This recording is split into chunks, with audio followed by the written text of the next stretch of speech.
കേൾക്കണം കൂട്ടരെ, ഇന്ന് മഴയാണേ. എൻ്റെ വീട്ടിലെ ചെടികളും സംസാരിക്കൂ കേട്ടോ. നിങ്ങൾക്കത് കേൾക്കണമെങ്കിലേ എൻ്റെ ഒപ്പം നടന്നോളൂ കേട്ടോ. നമുക്കതൊക്കെ ഒന്ന് കേട്ട് നടക്കാം. താമര. അനിയ, വിരിയും മുന്നേ പനി പിടിക്കാനായിട്ട് ഒരു കുട ചൂടി നിന്നൂടെ നിനക്ക്? എന്നെ കണ്ടു പഠിക്ക്. സ്കൂളിൽ പോകാതിരിക്കാനുള്ള സൂത്രാവൂലേ? അയ്യോ അമ്മേ, തണുത്ത് വിറച്ചിട്ട് മേലേ നിത്യ കല്യാണി കിണിഞ്ഞി. എനിക്കൊന്നും സംഭവിക്കില്ലെന്ന് വിചാരിച്ചതാ.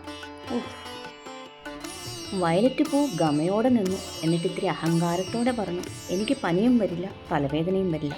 ഞാൻ ഇച്ചിരി കരുത്തുള്ളവളാ. കണ്ടോ എങ്ങനെയാ ഞാൻ നിൽക്കണേന്ന്. കനകാംബരം മനസ്സിൽ പറഞ്ഞു, മഴയായാലും വെയിലായാലും എൻ്റെ സൗന്ദര്യത്തിന് ഒരു കുറവില്ല. നിറയെ പൂക്കുന്നുമുണ്ട്. ദാ വരുന്നല്ലോ ഗൃഹസ്ഥ. ഇന്ന് ഞാൻ കണ്ണൻ്റെ തലയിൽ കിരീടമാവുമല്ലോ. അവൾ സന്തോഷത്തോടെ നാണിച്ച് തല കുനിച്ച് നിന്നു.